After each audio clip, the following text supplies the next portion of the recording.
dans cet exercice, vous avez le Lagrangien d'une particule de masse m et de charge E en présence d'un champ magnétique pointant dans la direction Z. Donc on va faire un petit schéma. X, Y, Z. Donc vous avez un champ magnétique qui pointe dans la direction Z. Cette particule donc baigne dans ce champ magnétique, cette particule de masse m et de charge E. Donc elle baigne dans ce champ magnétique. On vous donne son Lagrangien, L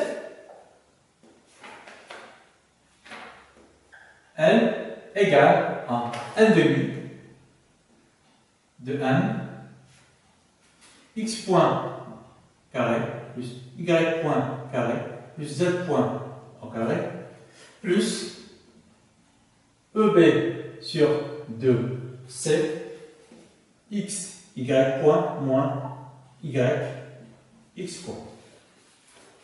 Donc on vous demande de déterminer les moments conjugués Px, Py et Pz. Donc vous avez les moments conjugués Pi égale à dl sur dqi. Donc vous avez ici 3. Px égale à dl sur dx point. Py égale à dl sur dy point. Et z égale à dl sur dz point. Donc Px, je vais aller par rapport à x point, donc ça vous donne m x point plus, alors vous avez ici en dérive par rapport à x point, donc vous avez un signe moins, e b sur 2c y. Le moment conjugué y égale dl sur dy point, ça fait m y point par rapport à y point, donc ça fait un plus eb sur 2c x. Le troisième, moment conjugué pz, je dis par rapport à z point, ça fait m z point. La deuxième question, écrire le Hamiltonien H en fonction de x, y, z, px, py, pz, en fonction des variables canoniques. À savoir, donc le Hamiltonien s'exprime comme étant H égale à la somme i x point par q i point pi moins l. Donc pour le Hamiltonien, ça va faire H égale x point px plus y point py plus z point pz moins le Lagrangien. Donc en faisant donc, le calcul, ça va faire x point x, donc je remplace px par sa valeur, m x point moins eb sur 2c y plus y point y, donc m y point plus eb sur 2c x plus z point m, donc z point moins le Lagrangien, 1 demi de m x point carré plus y point carré plus z point carré moins EB sur 2C x y point moins y x point. On développe ça. Donc h égale. Ça va prendre ici m x point au carré moins EB sur 2C y x point plus y point au carré plus EB sur 2C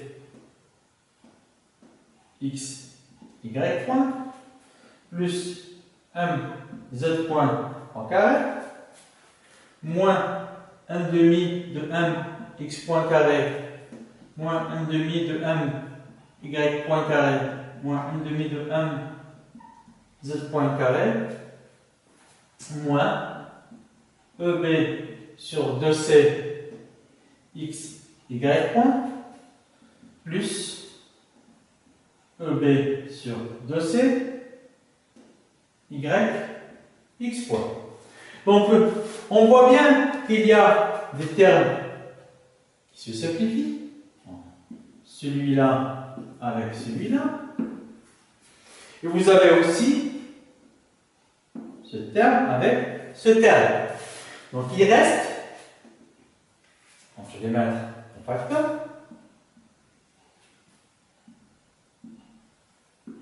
ces termes-là. Ça vous donne donc 1 demi de m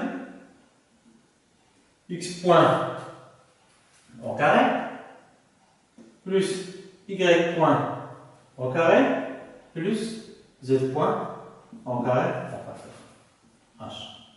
Donc on vous demande d'exprimer le hamiltonien en fonction des variables canoniques. Donc je vais remplacer le x point, y point, z point par leur valeur. Donc je les tire ici à partir des moments conjugués. Donc à savoir donc le x point égale px plus EB sur 2C y sur m. Donc px plus EB sur 2C y égale à m x point. Donc je divise par m. Pour le y point égale, pareil, donc py moins EB sur 2C x divisé par m et le z point égale à pz sur m. Donc en remplaçant x point, y point, z point par leur valeur dans l'expression du hamiltonien, donc ça vous fait, j'ai écrit ici,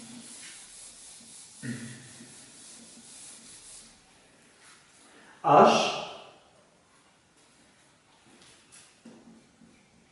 égale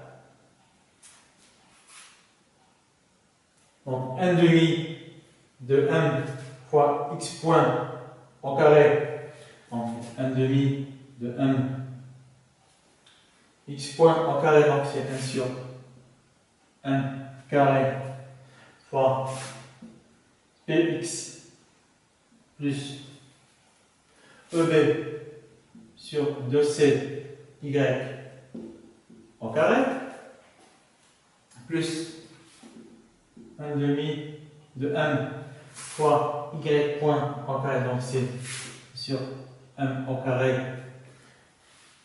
Alors p y moins EB sur 2C x plus 1 demi de m fois z point au carré, donc 1 sur m au carré fois pz au carré.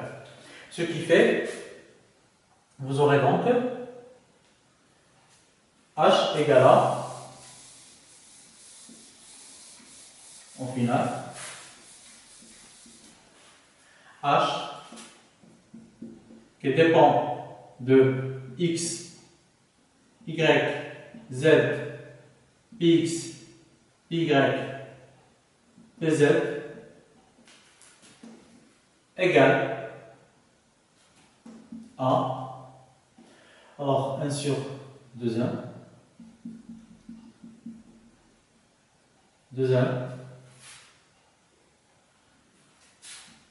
facteur de px plus eb sur 2c y au carré plus py moins eb sur 2c x au carré plus pz au carré. Donc voici l'expression du hamiltonien h en fonction des variables K. On vous demande maintenant d'évaluer les crochets de Poisson de mx point avec my point, aussi mx point h. Bon, dans un premier temps, donc, on va calculer le crochet de Poisson de, le voilà, donc mx point avec my point.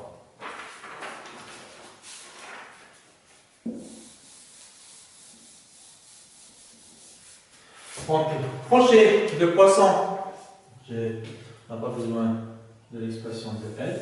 Ça y est. Alors, mx point d'entrée.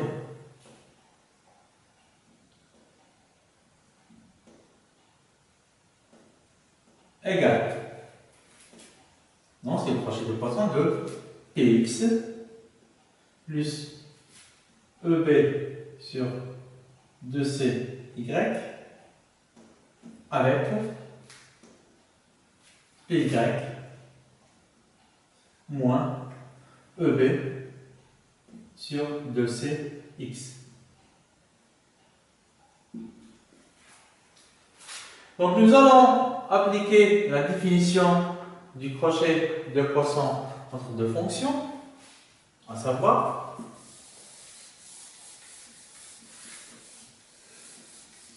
donc deux fonctions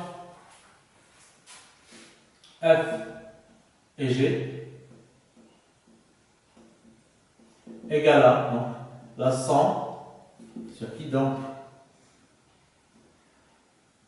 df sur dqi dg sur dpi moins df sur dpi dg sur dqi.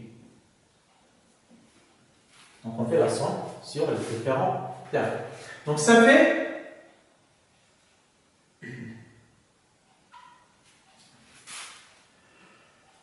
d de px, alors pour simplifier un petit peu les notations, eb sur 2 alpha, eb sur 2c, je vais l'appeler alpha. Alors dpx plus alpha y sur dqi, on va faire ici la somme.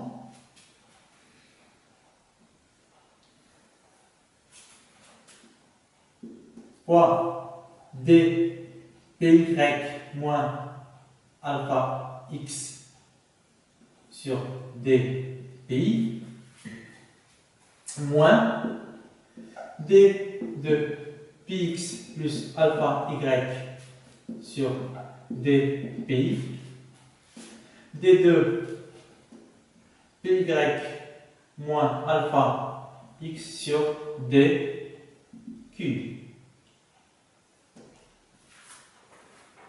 Donc ce qui fait, on va faire la somme sur les trois variables x, y. Donc on se développe. Ça fait donc pour le premier terme de sommation par rapport à x. Donc d de px plus alpha y sur dx. d de py moins alpha x sur dpx moins d2 px plus alpha y sur dpx, d2 py moins alpha x sur dx. Ça, c'est le premier terme de sommation. Maintenant, je somme pour le deuxième terme. d2 px plus alpha y sur dy. d2 py moins alpha x sur dpy moins dpx plus alpha y par rapport donc dpy moins dpy moins alpha x maintenant par rapport à, je dérive par rapport à y. Le troisième terme, c'est par rapport à z maintenant, dpx plus alpha y sur dz, dpy moins alpha x par rapport à dpz, moins dpx plus alpha y par rapport à dpz, dpy moins alpha x par rapport à z. Donc nous avons les différents termes du crochet de poisson. Donc maintenant, il suffit de calculer ces termes-là. Ici, ce terme-là ne dépend pas de x, donc il s'annule. Celui-là, donc dpx, il dépend de x. Celui-là, il dépend de x, on le laisse. Celui-là, il dépend de y, il dépend de y, on le laisse. Alors, celui-là ne dépend pas de py, ne dépend pas de y, donc ça s'annule. Quoi d'autre? Celui-là ne dépend pas de z, donc il s'annule. Celui-là, il n'y a pas de dépend pas de pz, non, il s'annule. Donc les deux seuls termes qui restent, donc il reste celui-là avec celui-là. On va les calculer. Égal. Donc, d2 px plus alpha y par rapport à py, ça fait 1. Donc, il y a moins, ça c'est 1. Celui-là, je dérive par rapport à x, ça me fait moins alpha. Donc ça fait alpha. L'autre terme, en plus, d py plus alpha y par rapport à y, ça vous fait un alpha. Donc, ce terme-là, c'est alpha. Celui-là, ça vous fait dpy moins alpha x par rapport à py, ça vous fait 1. Ça fait alpha. Donc le tout, ça fait 2 alpha. Donc alpha, nous avons dit que ça vaut E, B sur 2C. Donc le crochet de poisson M, x point, M, y point est égal à EB sur C. Même procédure de calcul, on va calculer le crochet de poisson de MY point, MZ point.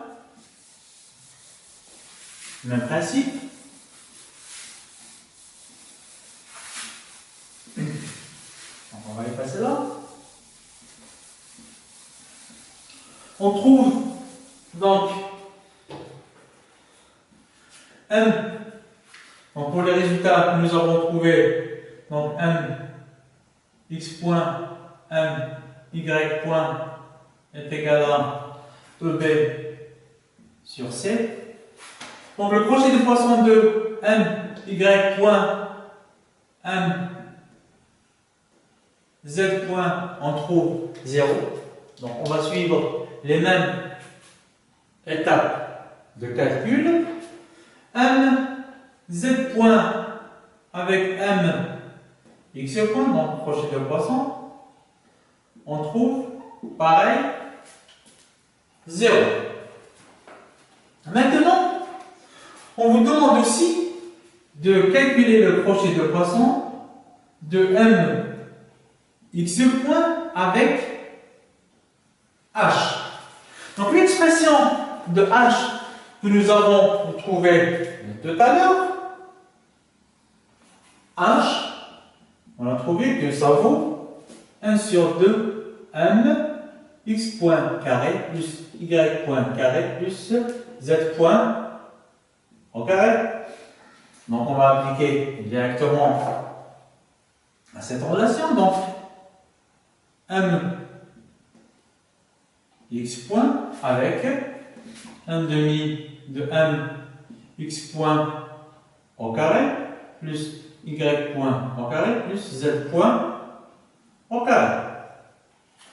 Et ça fait quoi? En utilisant donc les propriétés des crochets de poisson, ça fait m au carré sur 2. Donc crochet de poisson de x point au carré plus x point avec y point au carré plus crochet de poisson de x point avec z point au carré. Alors à ce niveau-là, on va utiliser les propriétés des crochets de poisson. Donc, à savoir, si vous avez donc f crochet de poisson de f avec gh, cela vaut donc g crochet de poisson de f h plus crochet de poisson de f g fois h. Donc on va utiliser. Donc on continue. Donc en utilisant cette propriété, ça va faire donc 1 carré sur 2. Il y a donc 2 x point qui sort. Crochet de poisson x point avec x point. Plus, pareil ici, en utilisant cette propriété, 2 fois y point, crochet de poisson de x point et y point, plus, même chose, 2 fois z point, x point, z point. Ici, vous avez le crochet de poisson du x point avec x point, le crochet de poisson du fonction avec elle-même. C'est 0. X point z point, nous l'avons mentionné, c'est 0. Donc il reste ce terme-là, le crochet de poisson de x point, y point est égal à EB sur C sur M au carré. Je le remplace, égale M au carré sur 2. Donc fois 2 fois y point crochet de poisson, donc EB sur C, ne pas oublier le M au carré. On simplifie. Donc M au carré, c'est-à-dire M au carré, 2 c'est-à-dire le 2. Donc il reste EB sur C, Y point. Donc au final, le crochet de poisson de M X point avec H égale EB sur C, Y point. Donc, même procédure de calcul, on va calculer le crochet de poisson de M Y point avec H. Donc, vous allez trouver est égal à moins EB sur C X point. Et pour le crochet de poisson de M Z point avec H,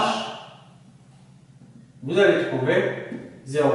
C'est-à-dire en suivant la même procédure de calcul, vous allez trouver ces résultats. Très bien. Maintenant, la quatrième question, on vous demande de retrouver les équations d'évolution des variables x, y et de retrouver l'équation d'évolution. Donc on va faire un petit rappel. Vous prenez une fonction qui dépend des variables canoniques QI, PI et du temps. Donc la dérivée de f par rapport au temps vous donne donc df sur dqi dqi sur dt. Évidemment, on doit sommer sur les différents i plus df sur dpi sur dt plus df sur dt. Ce qui veut dire la somme, je vais mettre le terme de somme en facteur, df sur dqi point plus df sur dpi point, je ferme la parenthèse, plus df sur dt. On sait que les équations de Lagrange, nous avons le QI point est égal à dH sur dpi. QI point est égal à dH sur dpi. Et pi point est égal à moins dH sur dqi. Je remplace ces deux quantités ici. Donc, est égal à la somme sur i df sur dqi. Donc qi point, c'est dh sur dpi, dh sur dpi plus df sur dpi. Donc pi point, donc c'est moins dh sur dqi, donc ce plus devient un moins, dh sur dqi, on ferme la parenthèse, plus df sur dt. Ce terme-là n'est autre que le crochet de croissant de f et de h. Donc au final,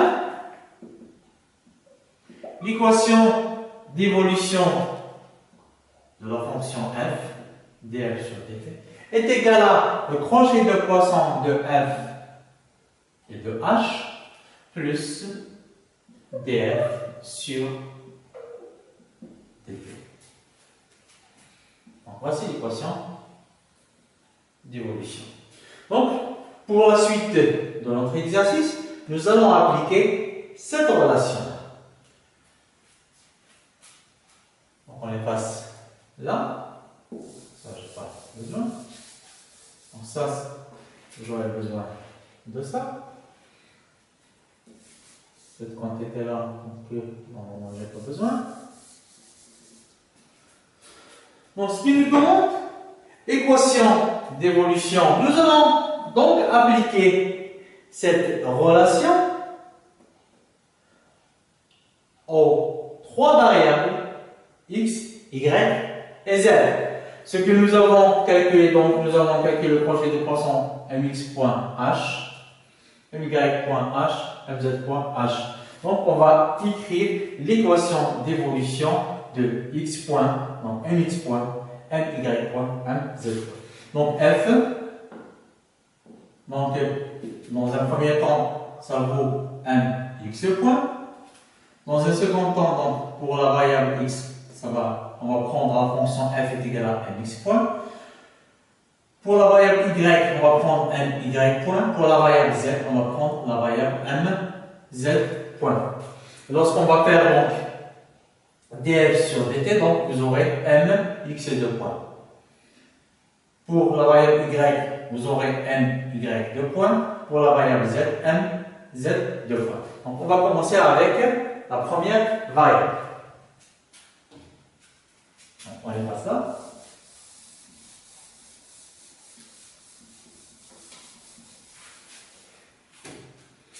Donc f est égal à mx point.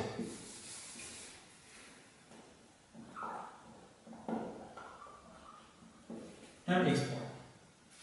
Donc vous aurez d sur dt de mx point égale à le crochet de poisson de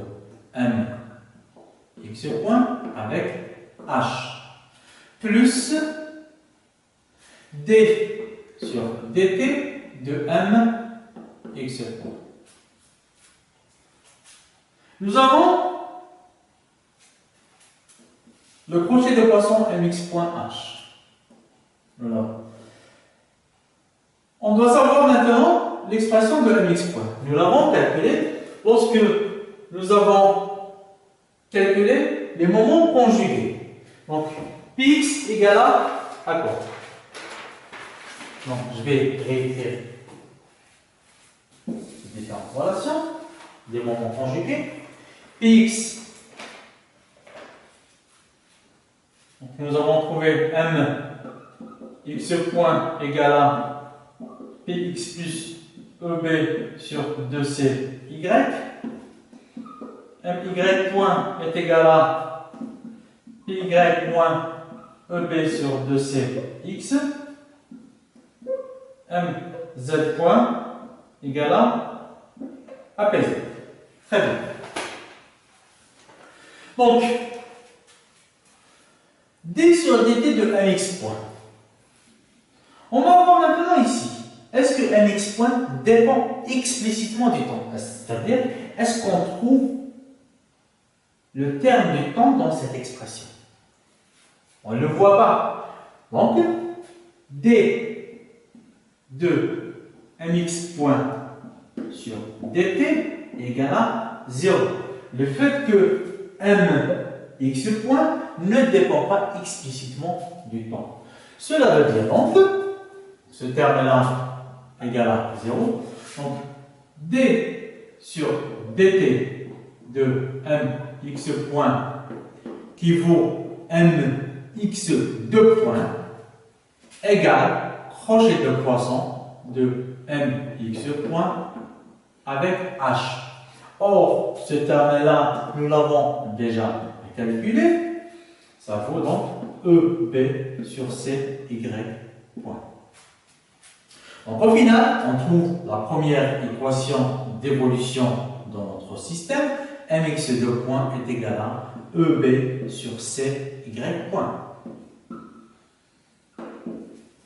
On va faire pareil avec les deux autres. Parce que maintenant, f est égal à my point. Donc l'équation d'évolution, d sur dt de my point égale crochet de poisson my point avec h plus d sur dt de my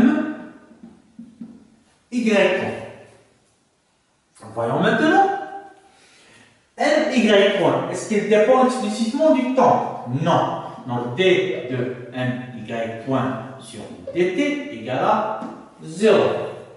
Ce qui reste, d sur dt de my point est égal à my de points est égal à crochet de poisson, my point avec h, et ça vaut, on l'a déjà calculé, moins EB sur C, x point. Donc, au final, la deuxième relation nous donne my de points égale à moins EB sur C, x point. Pour la troisième relation, f est égal à z point. Donc l'équation d'évolution, d sur dt de mz point égale crochet de poisson de mz point et de h plus d mz point sur dt. Pareil ici, mz point, est-ce qu'il dépend explicitement du temps? Non. Donc d de mz point sur dt égale à 0. Ce qui nous donne donc d sur dt de mz point égale z de point égale à crochet de poisson de mz point et de h. Crochet de poisson mz point et de h égale à 0. Donc la troisième équation des mouvements mz point égale à 0. Donc comme synthèse, nous avons trouvé les trois équations du mouvement, ici.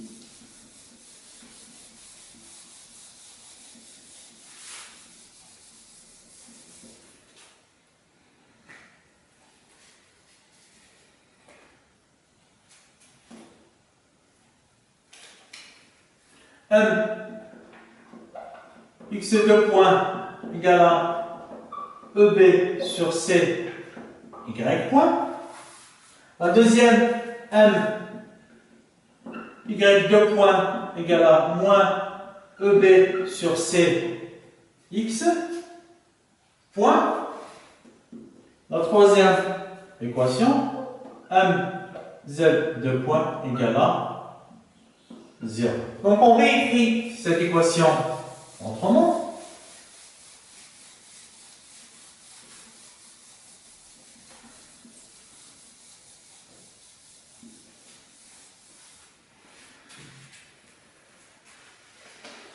Donc vous avez x 2 points, y 2 points, z 2 points égale EB sur C, EB sur C. Donc y point moins x point et 0. Donc de là, si on fait la chose suivante, V vectoriel B. Alors B, c'est les composantes de la vitesse. Donc, x point, y point, z point. Vectoriel B. Nous avons dit que le champ magnétique est suivant l'axe Z. Donc on va faire ce calcul. Donc I, J, K. Reprenez les pas. Donc x point, y point, z point. 0, 0, B. Donc suivant I, vous avez B, y point moins 0. Donc c'est égal à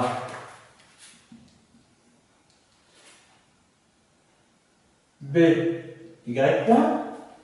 Donc suivant J, donc vous avez 0 moins B, x point. Moins B, x point. Et suivant Z, c'est 0. Très bien. Donc V vectoriel B est égal à B, y point, non B, x point, 0. Donc on trouve cette quantité-là dans l'équation du mouvement que nous avons trouvée. La voici. Bon, ce terme-là n'est autre que B vectoriel, V vectoriel, B. Donc on peut dire que M X 2 points, Y 2 points, Z 2 points égale à quoi? E sur C fois V vectoriel B. Et ça n'est autre que l'accélération gamma, donc M gamma qui est égal à une force est égal à E sur C V vectoriel B. Et cette quantité-là, donc F est égal à E sur C V vectoriel B n'est autre que la force de Lorentz. Donc, ceci donc termine notre exercice.